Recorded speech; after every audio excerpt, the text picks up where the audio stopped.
रामकृष्ण. श्री संतांच्या माता चरणावरी साष्टांग हे करी दंडवत, साष्टांग हे करी दंडवत, साष्टांग हे करी दंडवत. शांती ब्रह्म श्री संतनाथ महाराजांच्या आनंद लहरी या छोट्याशा ग्रंथावरती आपली चालू असलेली चिंतन मालिका, प्रवचन मालिका आणि त्या निमित्तानं त्या अनुषंगानं आजची आलेली सेवा म्हणजे आनंद लहरी भाग 14. गेल्या 13 भागामध्ये आपण आनंद लहरीवरती चिंतन करत आहोत आणि हे चिंतन करत असताना ओवी क्रमांक 105 पर्यंत आपण आलो. 105 ओव्यांचा आपण आपल्या अल्पबुद्धीनं जसा आपल्याला विचार करता आला, चिंतन करता आला तसं करण्याचा प्रयत्न केला. मागच्या भागामध्ये चिंतन करत असताना आपण बघितलं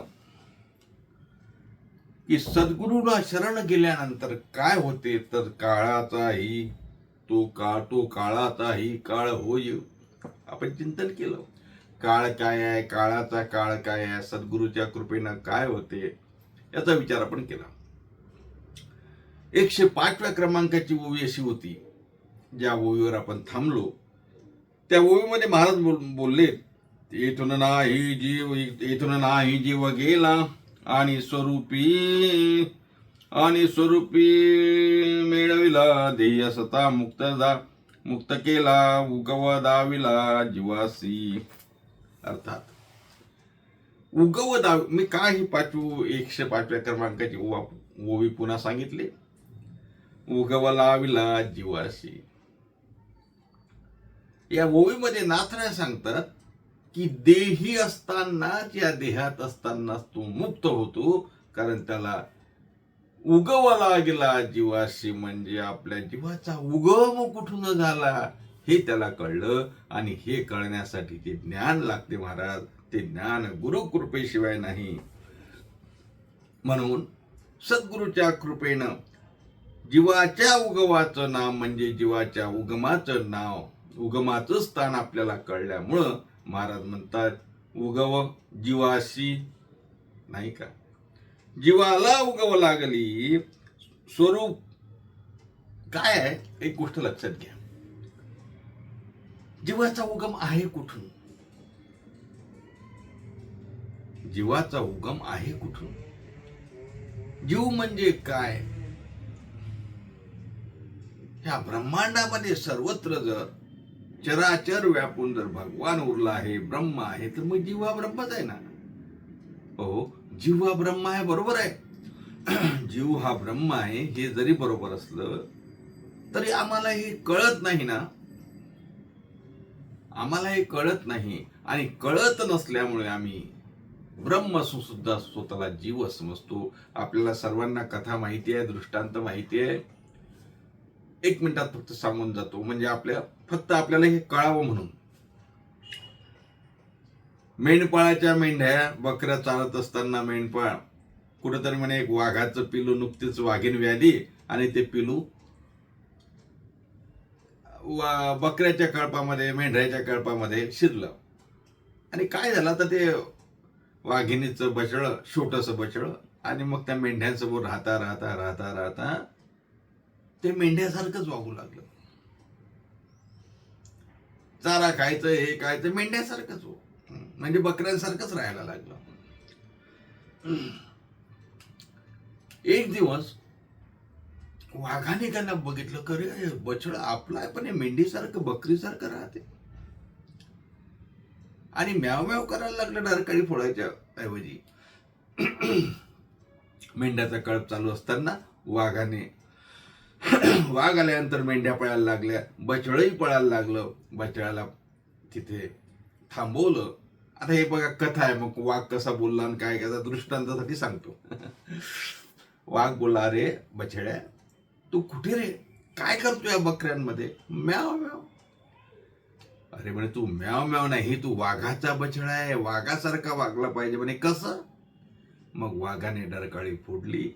तेव्हा बछड्याला कळलं की आपण या वाघिणीचं पिलू आहे ना, मग वाघिणीसारखं राहिलं पाहिजे. अर्थात जेव्हा त्याला आपल्या वाघ स्वरूपाची जाणीव झाली, तेव्हा तो वाघासारखा वाघिणीचं पिलू वाघासारखं वागायला लागलं, बकरीसारखं नाही. तसं आम्हाला आम्ही जीव आहे, शिव आहे, जीव हा ब्रह्म आहे याची जाणीव जेव्हा होईल ना, तेव्हा खऱ्या अर्थानं आमचं ज्ञान दूर होईल. आणि हे जाणीव कोण करून देतात? हे जाणीव संत महात्मे सद्गुरू करून देतात. म्हणून महाराज म्हणतात, उगव झाला जीवाशी, उगव दाविला जीवाशी. मग उगमाचं स्थान, आमचं स्वरूप काय याची जाणीव आम्हाला सद्गुरू करून देतात.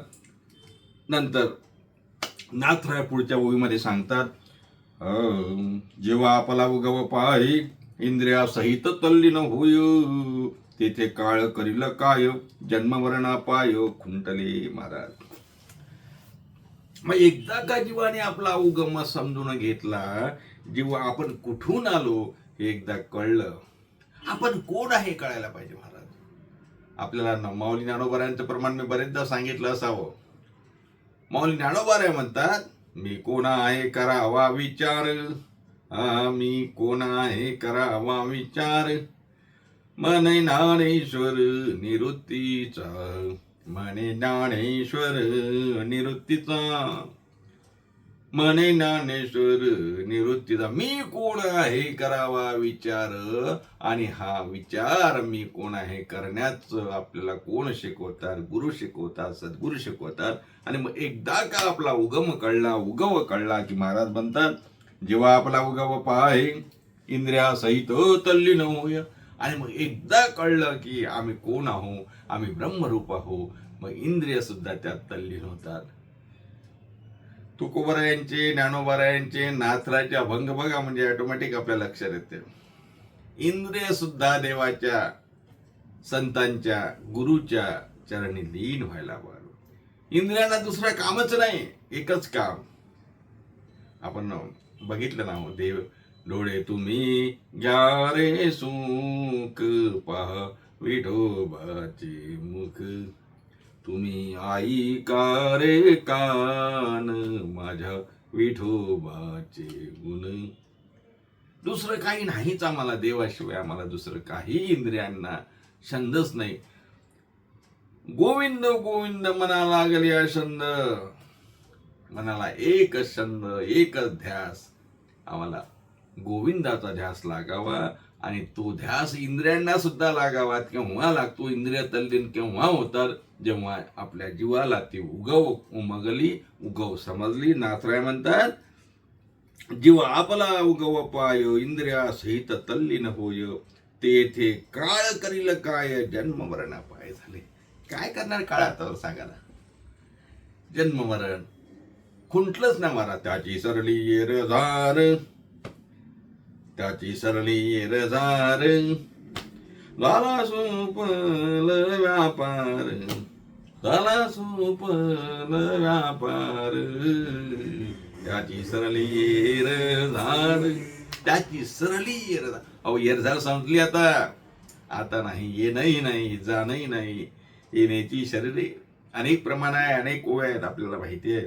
मी का सांगतो आहे, नाथराय आनंद लहरीच्या 106, 107, 108व्या ओवीमध्ये आपल्याला सांगतात की बाबा रे, एकदा जीवाला आपला उगमस्थान कळलं, उगवस कळलं की मग त्याला खरं ज्ञान त्या ठिकाणी प्राप्त होईल. आणि मग इंद्रियासहित तल्लीन झाला की मग एकच ध्यास मनात, फक्त आणि फक्त ब्रह्मप्राप्तीची आस, सद्गुरूंची आस, आणि मग जन्ममरण खुंटलं. काय माहितीये का, मग हे आम्हाला सद्गुरूची आस लागली, देवाची आस लागली, पांडुरंगाची आस लागली, गुरूंची आस लागली, माऊलींची आस लागली, तुकोबारायांची आस लागली, नाथरायांची आस लागली, निळोबारायांची आस लागली, चोखोबारायांची आस लागली, सावतोबाची आस लागली, आम्हाला सर्व संतांची आस लागली. आणि मग आमचं कोणी काही बिघडवू शकत नाही. कसं काय बिघडूच शकत नाही ना? नाथरायांनी सुंदर उदाहरण, दृष्टांत समोर दिला, तो सांगतो. नाथराय म्हणतात, जैसे भूपतीची बाळे, वा, जैसे भूपतीची बाळे, आणि वार अन्याय केले, ते माते पुढे जाऊन बैसले, मग काय चाले कोणाचे. वा वा वा, काय उदाहरण दिलं नाथरायांनी महाराज. नाथराय म्हणतात राजाच्या मुलाने खूप खूप खोड्या केल्या. कोणी? राजाच्या मुलांनी खूप खोड्या केल्या, अत्याचार केला आणि वार अत्याचार केला. आणि मग जनता सांगायला लागली का हो म्हणे तुमचा मुलगा खूप खोड्या करतो, खूप त्रास देतो. बरं मग खोड्या ठीक आहे हो, पण मारलं त्याने अनेकांवर अत्याचार केला, आता काय करायचं? कंप्लेंट केली. कोणाजवळ करणार कंप्लेंट? का पोलीस स्टेशन होते का? राजाकडे कंप्लेंट करायची, तुमचा मुलगा खूप अनन्वित अत्याचार करतो, जा त्याला पकडा. राजाने सांगितलं बघा कुठे आहे मुलगा. मुलगा बसला होता राणी साहेबांच्या जवळ, म्हणजे आईच्या जवळ. आता मला सांगा त्या मुलावर काही कारवाई होईल का? राणीसाहेब राजेसाहेब काही कारवाई करून देतील का? आता हे जाऊ द्या, हे उदाहरण झालं पुढच्या जुन्या काळातलं, राजा राणी राजपुत्र. आताच बघा ना, एखाद्या आमदाराच्या, खासदाराच्या, मंत्र्याच्या मुलांनी काही गुन्हा केला, सापडला. आता तुम्हाला काय नावानिशी सांगावं लागेल का? आपण चतुर श्रोते आहात, जाण्याचे श्रोते, आपल्याला माहिती आहे आमदार, खासदार, मंत्र्यांचे मुलं काय काय कांड करतात. आणि केल्यानंतर साधी पोलीस कंप्लेंट सुद्धा पोलीस लोक घेऊ शकत नाही का? नाथराय म्हणतात म्हणून. अर्थात नाथरायने असं म्हटलं नाही, नाथराय म्हणतात म्हणून. म्हणजे नाथरायांचा दृष्टांत बघा. नाथराय काय म्हणतात? भूपतीच्या बाळे जैसे भूपतीच्या बाळे, आणि वार अन्याय केले, ते माते पुढे जाऊन भसले, मग काय चाले कोणाचे? चालत नाही हो कोणाचं. सत्ता हाती आहे ना महाराज, सत्ता हाती आहे. मग मंत्र्याच्या मुलाला होत नाही ना काही महाराज, दाखवायसाठी होत असेल, पोलीस कंप्लेंटही लिहून घेत असतील, पण ती तेवढ्यापुरती, काही कारवाई होत नसते. तसं आपण देहात जरी असलो,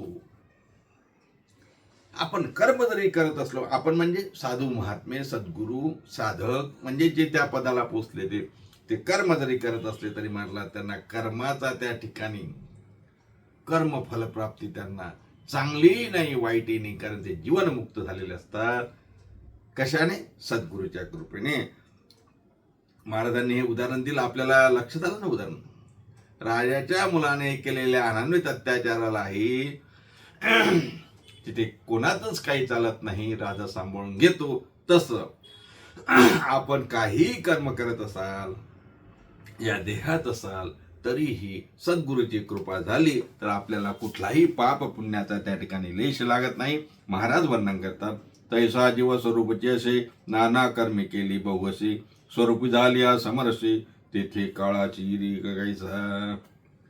हा जीव जर स्वरूपाला प्राप्त झाला,